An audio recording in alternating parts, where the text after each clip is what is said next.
Good evening, everyone. Happy Tuesday. Welcome back to Tue Boozeday. Tonight, I am sipping some rum.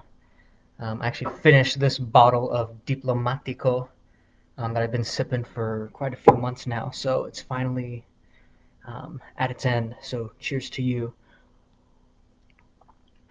So, like every week, drop a comment. Sorry, drop a comment. Let me know where you're watching from, what you're drinking tonight.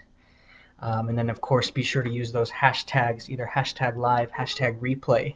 Just let me know if you're watching it live or if you're watching that recorded version later on.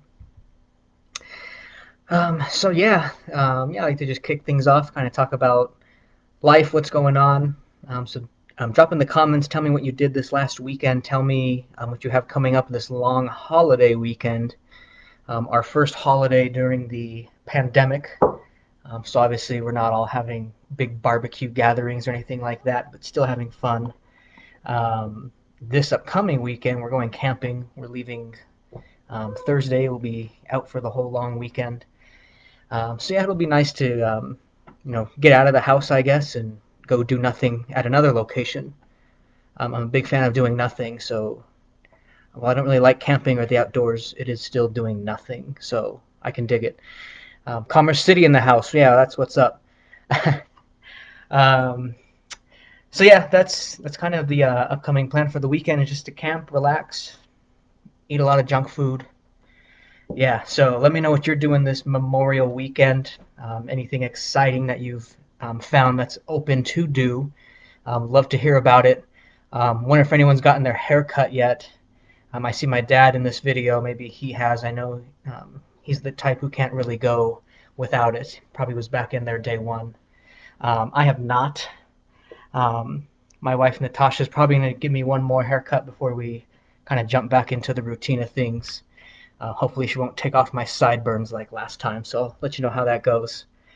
Um, so that's this upcoming weekend. This last weekend was really just preparing for next weekend. We got our camper ready, got it, the cover taken off, cleaned out. Just got it spruced up and been chipping away at that yesterday and today as well. So just really a week of preparation for that. And Sunday we cleaned out our garage, one of those things that's been on our to-do list forever. And now that we're finally forced to be home and look at it all the time, it actually got done. So we have a nice clean garage. We can walk through, have so much space for so many activities.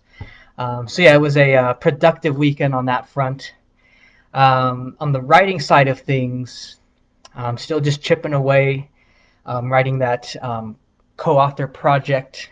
We're still on track for October release, like we had planned. Exciting news on Followed East, sequel to Followed Home. Original timeline to get that back was going to be end of June. I actually got it back last week. So I think my editor has also been enjoying some of the downtime and just really got to knock that book out for me. And yeah, so her round one is done. I sent it back, so we're on to round two with her. And there's typically a round three, and then it's ready to go to my wife for final approval. The big judge there. So that being said, we're definitely not looking at a July release at this point. If I had to guess, let's see, I'm thinking hopefully might have a cover by next week to share with you guys, a little cover reveal. But as far as a release day for the book, I would imagine mid-June at this point is how it's looking. Just some other little things that need to fall in place. I do like to give my advanced reader team 30 days to read the book before release day.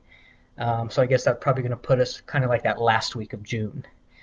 So stay tuned. As soon as I have everything together, so the cover, the edited final version, final copy of the blurb. Once I have all that stuff on my computer, I can go ahead and set a release date and really just plan from there. So I'd imagine, if not next Tuesday when we're chatting, the Tuesday after that, definitely I should have a release date set for Followed East, which will be my first release of the year. I was looking back, it's kind of been weird not having released anything. It's already May. But I guess that means the second half of the year is going to just go bang, bang, bang. Because I'm currently editing Keeper of Time, fourth book in the Wealth of Time series. And then right after that, I have book 5 done to be edited. So I'm going to try to get those two pushed out this fall, and then my co-author project will be ready in Halloween. So it'll be a busy second half of the year. I think that's kind of what a lot of authors are doing too. The virus kind of slowed things down production wise, but it sounds like a lot of us are getting back into our groove. Readership in general is kind of on the upswing right now. I think people are finally into their new normal, whatever that might look like for them. But I'm seeing a steady increase in sales and the page reads on Amazon. So yeah, I think things are starting to look up. Hopefully with summer coming around too, people are just able to go out safely. And yeah, just keep reading. So I definitely appreciate when you're doing that. On that note, drop me any comments what you have on your summer reading list. I know for me, the new what's it called? Hunger Games. Oh, I'm being told I'm cut out, but I don't. Oh, I am frozen. Hmm. It's definitely frozen on 6 minutes. Crap. We're having trouble playing this video. My Wi-Fi is fine. I have all bars. Facebook. It did? Oh. If anyone's watching, can you drop me a comment if you can see and hear me? Because I can't see myself.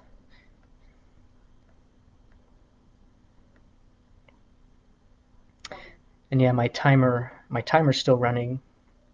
Like if it's still live. Can you comment on something?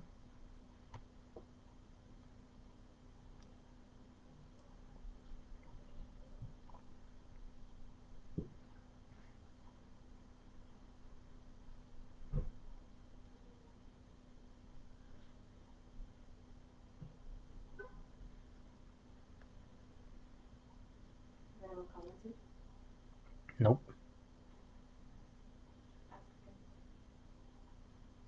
If anyone's watching live, please comment so I know you're there if you can hear or see me.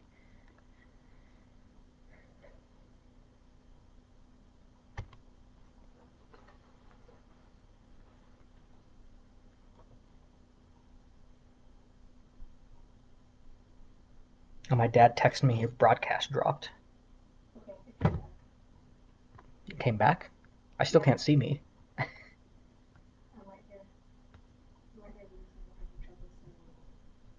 Hmm.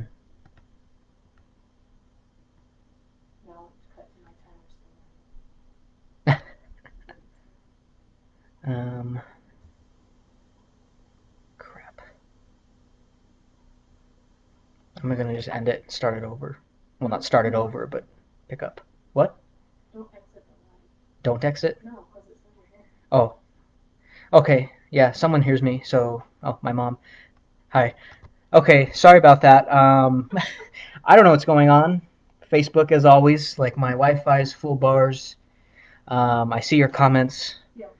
I still can't see myself, so yeah, I don't know what's going on. Okay, well, I'm getting word from my stage editor over here. Yes, I'm on. Okay, where was I? Where did I leave off? Oh, release day for Followed East coming soon. So yeah, that's kind of what's going on that front. And then just a lot more releases hopefully planned for the second half of the year. Um, okay, so yeah, looks like multiple comments. We're back live. Okay, thank you everyone. So jumping into our topic for today, should be rather brief. Just going to talk about particular scenes from Warm Souls. And the reason it's brief is 'cause I actually found it really hard to pick out scenes to discuss without really giving anything away, especially being a sequel book. I don't want to ruin it for people who haven't even read the first book yet. So that said, the book opens up at a particular funeral. I won't mention whose funeral, but we're at a funeral, and here's where we find out that Martin's mother has Alzheimer's. So, I mean, mini spoiler, it's not going to really throw too much off in the book, though, if you haven't read it. But really, the goal there was just to present Martin with a new challenge. So, obviously, book one, his whole goal is to go back in time, find out what happened to his missing daughter, and really just get acquainted with this whole world of time travel. So, book two, obviously, as I've mentioned in the past, he's kind of branching out into this universe a little more, but obviously he still needs a new problem. So I present him with this problem, while at the same time he's going to be getting pulled in different directions by different groups with their own agendas. But this is really going to be his motivation throughout the book. He can kind of tune out all the other noise, but focus on this particular issue that is now a problem for his mother.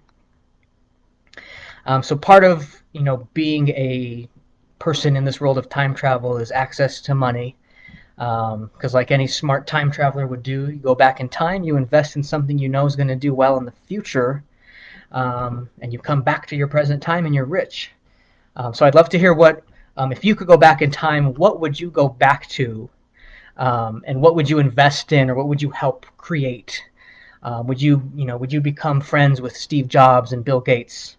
That way you're in on that, creation of Apple and Microsoft, and that way you're rich. So drop a comment. I'd love to hear what you guys thought of.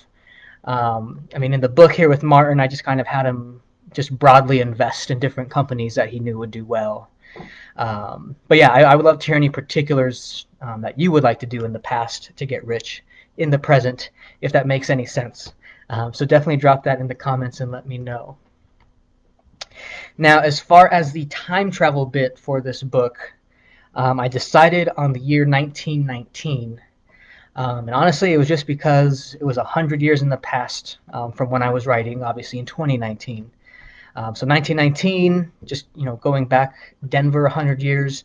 It just so happens I bought my wife a Colorado book. You might have seen it at Barnes and Noble. It's this big brown book.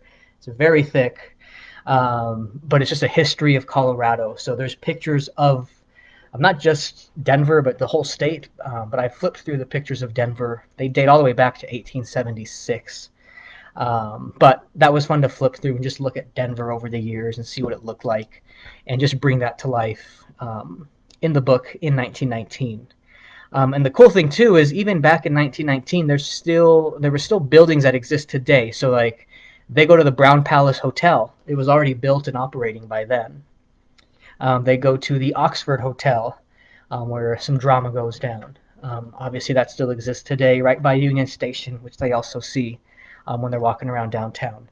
So some little nods to Denver landmarks that you still know from today. We're back there in 1919. So yeah, that was just kind of the atmosphere I was trying to create. In this book in particular, the time travel wasn't really the big focus. Like I mentioned, Martin's drive is about his mother. The time travel was just other things. In Martin's head, he's just focused on, I need to go to the future and get this medicine to help my mom. That's probably only exists far in the future, which sets up book 3, Bad Faith. We'll discuss that another month. So yeah, that's like I said, that's really the discussion for Warm Souls scenes today. Not too much I could go into without giving a ton away. So yeah, just wrapping up. Reminder, if you're watching live or the replay, just mention that in the comments so I know. Of course, all those comments anyway will get you those points for our monthly contest. We have one more Tuesday. Yes, one more Tuesday this month to get points and win some cool prizes. So yeah, be sure to comment whether you're live or recorded, and I will be back in touch with you guys next week. Looks like on tap we have discussion for particular settings within Warm Souls. So we'll probably dive a little more into what 1919 Denver looked like, the Brown Palace, the Oxford, things like that. So cheers from me to you. I hope you're staying safe, staying healthy. Have a safe weekend celebrating whatever that looks like during this quarantine. But yeah, happy Memorial Day. Have a nice long weekend, and we will see you next Tuesday.